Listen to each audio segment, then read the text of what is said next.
শেখ হাসিনার একটা জিনিসই আমার তো খারাপ লাগতো, সে অফিসে যাইবো, অফিস করতে, এটা ভালো কথা দেশের মানুষের লিগা।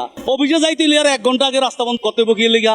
অফিস টাইমে যদি একটা হাইওয়ে রাস্তা মোহাম্মদপুর থেকে সচিবালয় আইবো, যদি 1 ঘন্টা আগে রাস্তাটা বন্ধ করে, এই অফিস টাইমে আর মাইসে অফিসে যাইবো না, 40 মিনিট 50 মিনিট আগে এই রাস্তাগুলি বন্ধ করে দিত। আমরা সিএনজি ওয়ালারা পারবে বা উড়ে বয়ে থাকতাম, প্রধানমন্ত্রী যাইবো এরপর আমাকে ছাড়বো 10 মিনিট পরে। আর এখন তারেক যে কোনান দিয়ে যায় আমরা দেখি না।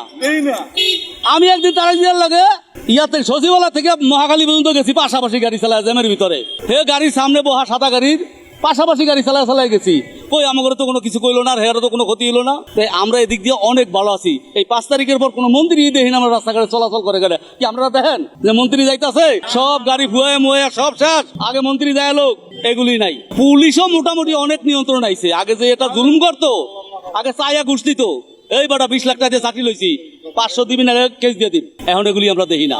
আছে 2-1 খারাপ আছে, খারাপ তো থাকবোই 2-1, তারপরও বহুত ভালো আছে।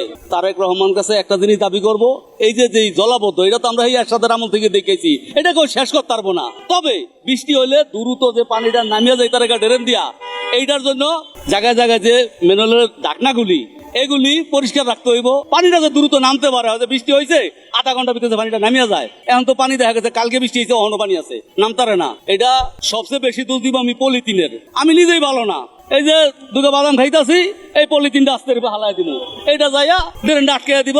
আমার হিসাবে পলিথিন বন্ধ লেগে আরো সরকার উদ্যোগ নিছে, তবে এটা বন্ধ করার দরকার বাংলাদেশের একেবারে দ্রুত।